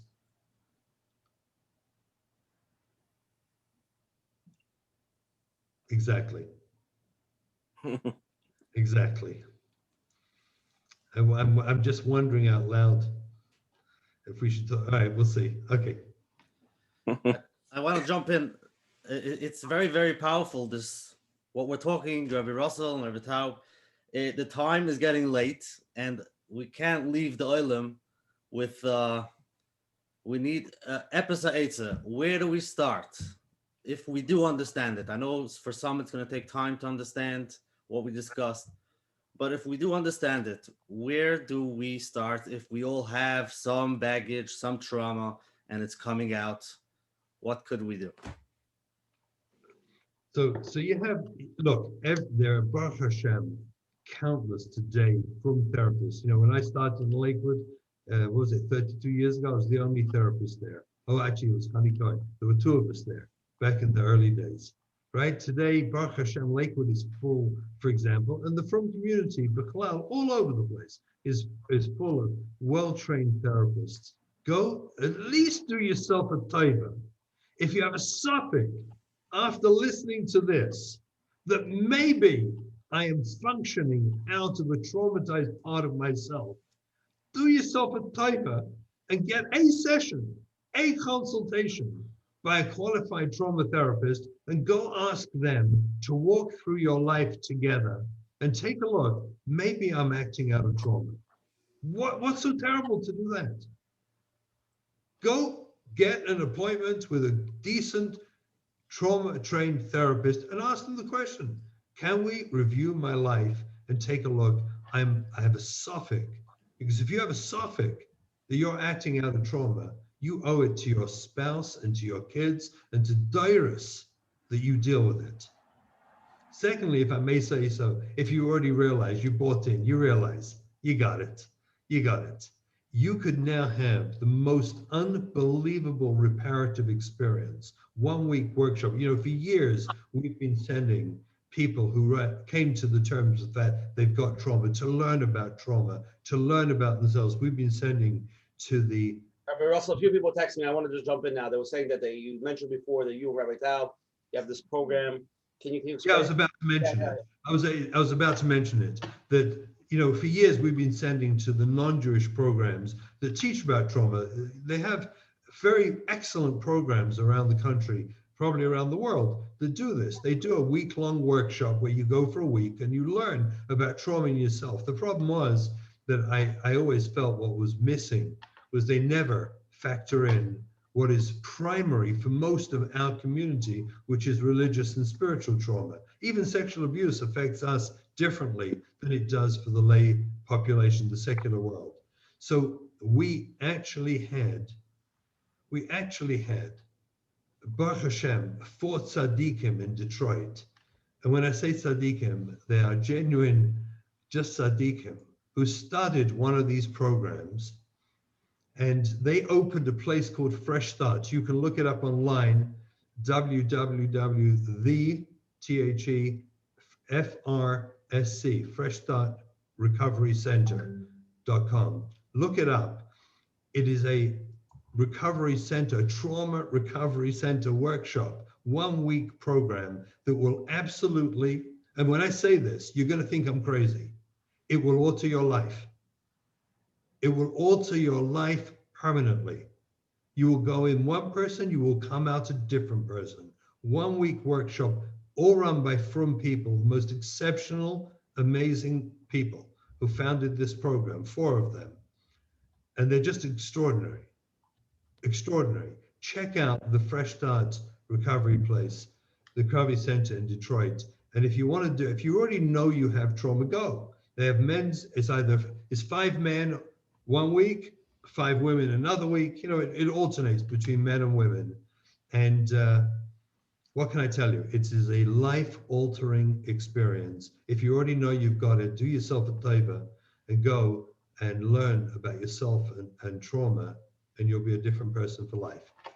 Failing that, very I should late. mention, by the way, that the board, the advisory board of Fresh Start, Rabbi Russell will attest to this, are literally the most respected in the entire world. Literally the most respected in the entire world. And now here's the part Rabbi Russell won't say, that on a board full of people who are the most respected in the world, he is the head clinical advisor. And that's for a reason, because He's the token Jew there. That's a token Jew, because he looks good in the yarmulke, yeah, because his years of experience and in chochem kabal nesayin and wisdom and I will say being meiser nefesh for the klal, to go into a parsha that was not popular, still isn't popular, but a little bit less dangerous maybe than when you started, and you know, I'm going to embarrass you in front of everybody, but you know, a couple weeks ago, Parshas Kisisa is when Moshe Rabbeinu, it said his face was glowing, right? So why was his face glowing? It's because after he came down from Har Sinai, his face was glowing. It was the second time he came down. Why wasn't his face glowing the first time? It wasn't from being the Kabul Torah. It was because of being Meiser Nefesh for Klal Yisrael. When the Eibishter wanted to wipe out Yidden, and Moshe said, "Mechenin no mesifrecha," he stood up for the Yidden. That's what caused his face to glow. So a Yid who has stood up for compassionately and lovingly to bring more Jews into the circle and to refuse to exclude Jews and to say we're not writing them off, those who have been written off. So you see his face glows. And so Baruch Hashem, on a staff of the top experts in the world, that's our chief clinical advisor. Wow. Okay, let's there's so many questions. I think it's exploding. Let's go. Let's go to another live question. Hi. Hi. Am I on? This is Rella. Hi. Hi. Okay. Thank you so much, rabbis, for your talk. I'm coming from a place of, I've been in therapy for many years, healing from CP, complex post-traumatic disorder, and I'm really grateful for the input and the insight that you're giving to this topic, especially Rabbi Russell, when you spoke about the work that it entails, the hard work of grief and grieving whatever losses were incurred, and then losses that were incurred by the losses because the trauma was never healed. Sure. And I think it tends to recur. My understanding is that until it finally is healed, I would recreate that trauma. What I'd like to make 2 points. One is that there's a lot of study, and what I'm learning through therapy is that there is healing, and there are studies now in post-traumatic growth and something called post-traumatic resilience. Sure. And you did mention that. And I think there's a problem with many educators and therapists and rabbis that are new to the field that see as an incurable condition. Like, this poor person has been traumatized, and so now they've become very fragile. I'd like to point out that there is healing, and even though trauma, and that everybody has trauma. Somebody mentioned on this chat that they never were traumatized. The definition of trauma, I just looked it up, as a deeply distressing or disturbing experience. So I would imagine that everybody's been through that. I think the wound, the real traumatic wound that is passed on, comes from not having empathy or support or validation when that trauma occurs. A lot of healing and strength can come about if that traumatized person is dealt with compassion. The second point I'd like to make is, so the first point is that there is healing and growth. And the second point I'd like to make is that people are becoming more aware. I'm an educator. I'm in a Hasidic, working for many years in a Hasidic yeshiva here in Brooklyn. And I see parents going to the other extreme. Yes, I do see some more compassion, but I see some that are so fearful of quote unquote traumatizing their children that they are very afraid of disciplining their children. There's so much of that. And we're having children who are acting out of control, and then a lot of entitled behavior growing up. There's a whole host, I don't want to go into it because it's a topic for another discussion, but of children who are estranged from parents because they've been traumatized and they no longer want to connect or contact their parents at all. and it causes incredible pain. So I think we need to see this in view with compassion, but yet also with discipline at the same time, and see it as an opportunity for growth, not as an excuse to become what the millennials call the millennial snowflake, where we're so fragile that we can expect nothing from Really? because these people have been traumatized. And I'll pass. Thank you. If I can just respond quickly. Thank you for your comments. Both of them are very well appreciated and received. And of course we recover. That's the whole point. The whole point is that you can recover, and you can really recover and have a magnificent life that's actually empowered by the very struggles and traumas you went through, make you into something super special, which you can then share with your family and with Clarisol because of it, if you face it and are honest about it. Secondly, as far as the education issue, if you've seen any of the videos or my videos on chinuch, that for me, rules, structure, and discipline is at the core of good chinuch. What we have to shift to is working out how to do rules, structure, and discipline through that prism of v'ahavta kamecha in a loving way. We have to let go of the angry looks, the faces, the shaking, the frustration and the anxiety. And we have to learn, which is not so difficult, how to embrace our children and create the rules, structure, and discipline they desperately need, but doing it through love. And if we can do that, we're going to save our generation, and we're going to go in a different direction. I would phrase it maybe a little bit differently, which is, I mean, I'm agreeing with your point, Rabbi, but I would phrase it maybe a little differently, which is the very fact that the response to one derech that is a failure is to go to an extreme opposite, which is also a failure, is a proof of how ingrained the original failure was. Because it's like, oh, I'm not allowed to be mean to my kids. I guess I can never discipline them again, which means that, in other words, we were so, it was so inundated that discipline means being mean. Discipline means cruelty. It means a lack of compassion. So that all of a sudden, once I'm compassionate, oh, there's no discipline. So obviously, there's a whole generation of parents who need to be taught that compassion and discipline are not a stira to one another whatsoever. Now, compassion is a stira to cruelty.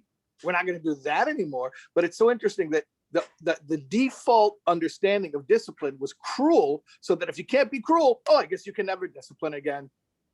I just want to point out, you know, that itself, I think, strengthens how, yeah.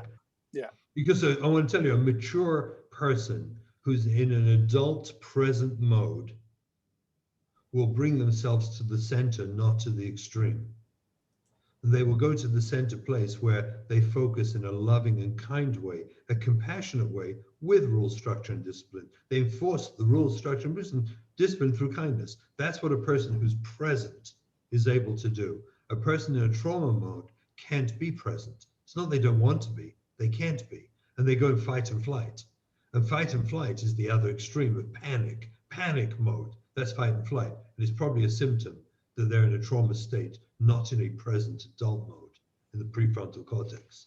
Russell and Rabbi Taub, quite a few people are texting, so I want to read the question. They're saying basically, you know, not everybody's basically somewhat or another traumatized in one way or another. And not everybody's going to jump to a therapist right away. Is there any small things that they could do to sort of self-help themselves just to get started before they jump? Yeah, how about being honest? How about that? Is that a hard call? Is it hard for us to be honest? Is it so painful for all of us just to take a moment when we hurt people around us and we know we don't want to, we know we don't mean to.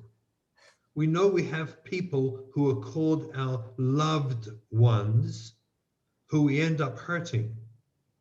And we have to ask, what does that mean? And if it happens one-off, you know, a person can have a bad day.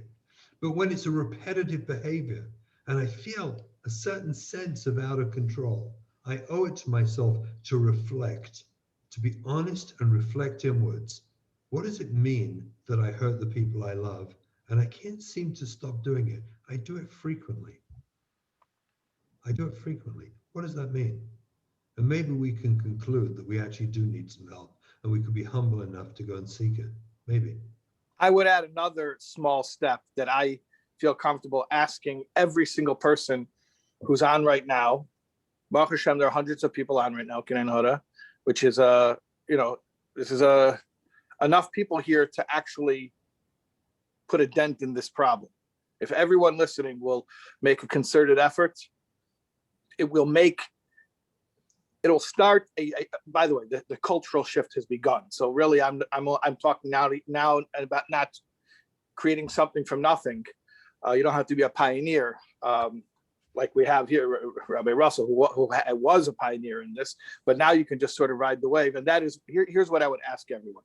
Okay, so you're not ready to deal with your trauma. You're not ready to seek help. Okay, fine. But one thing I would ask everyone here that everyone can do, let's just change the language of our conversations. So next time you're speaking Lashon Hara, I'm not even telling you don't speak Lashon Hara. Okay, next time you're speaking Lashon Hara, do it more compassionately. Consider the fact that this person who isn't doing what you think they're supposed to be doing, or maybe isn't even doing what they're really supposed to be doing. Maybe taka, they're not doing what they're supposed to be doing. Al todin es chaverucha. The S means their whole situation, their whole background, their whole story. Look, or at least try to imagine the bigger picture. That this is a person with a story doing the best they can at present with the coping mechanisms that they have, and that we hope they'll be able to do better. But I'm asking everyone that the Lashon Hara should be more compassionate. That's it. That's all I'm asking. Beautiful. Well put. Good. There's any more questions? We have to go in a moment. Yeah, let's take one more live, then we'll go to closing. Is that okay? Yeah. Okay, let's go. Hi, thank you so much. First of all, it was amazing tonight. I'm not even sure where to start. There's one thing I want to say is that I think a lot of people feel that trauma is only if you've been physically, sexually abused or something like that. And I think a lot of people have to realize that there's an emotional factor. Anytime somebody hurts your feelings, that is a trauma, and that adds to it. So I think we've all been through some sort of trauma. I do want to, that said, I do want to say, I mean, sometimes, let's say, I'll speak from a mother's perspective. You lose it at your kids.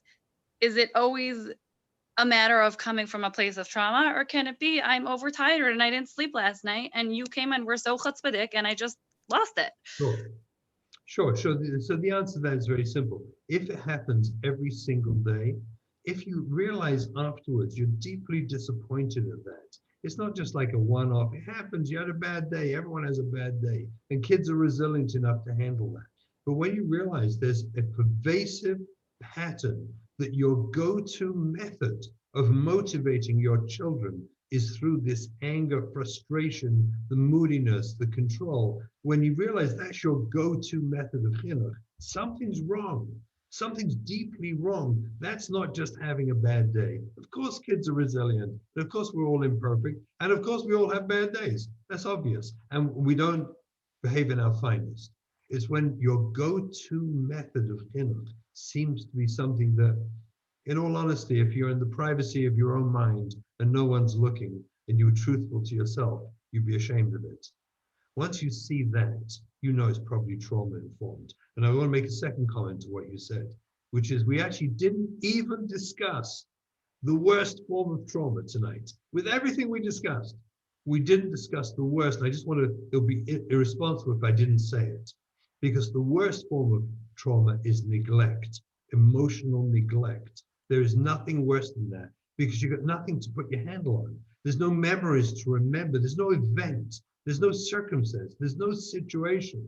There's just an eerie feeling of disconnect, loneliness, and sadness inside me that I can't put my finger on. And worse still, my parents will say, yeah, but we took you on vacation, but we did this for you, we bought you clothing, and we had food.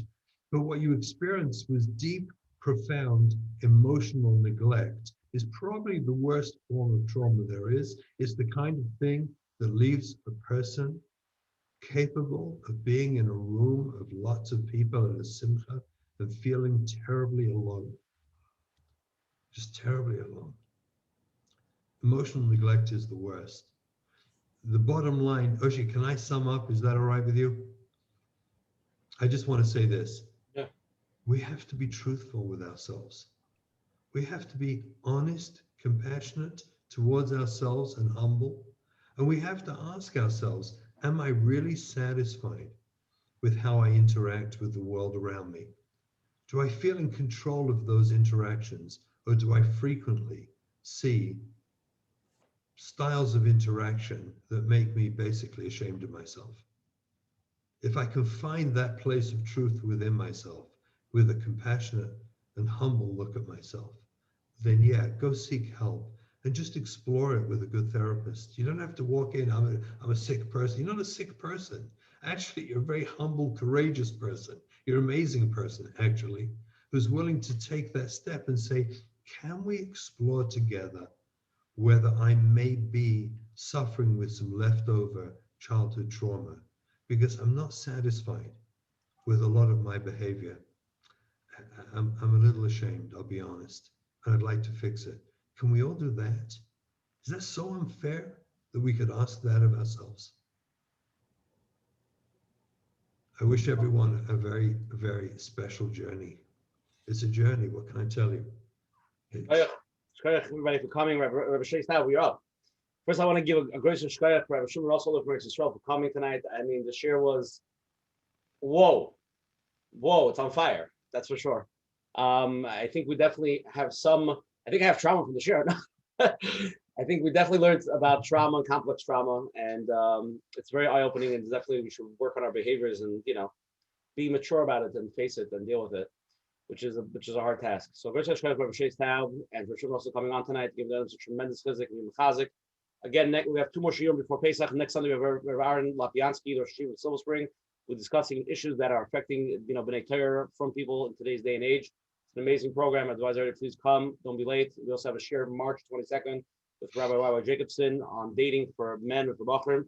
Please join that. We did the first part. It was amazing. And please come again on Monday. Tonight's sponsor again is Kashinashi. It's an amazing organization that we're all connected. Me, Rabbi Russell, and Rabbi Taub. They basically have an organization that they give support to parents that have struggling teenagers. They hold a bi-yearly Shabbaton conference in Menachem this June 10th through June 13th. It's going to be there. I think Rabbi Russell is flying from Israel to be part of it. Anybody who has anything or knows somebody like that, please contact them. Sign up now before the rooms are booked. Everything here tonight is recorded. It's going to be on www.menachembernfeld.com.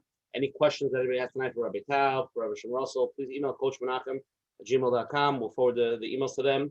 Again, tonight's share number 46. It's all recorded. I'm going to make a call up tomorrow. The phone number 848-777-GROW to hear it over. Again, thank you to all our advertising sponsors, Liquid Scoop, Rabbi Yanif Kazak, Tyler Kaplan, Shulson for JCN.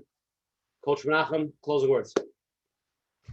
Rabbi Russell and Rabbi Taub.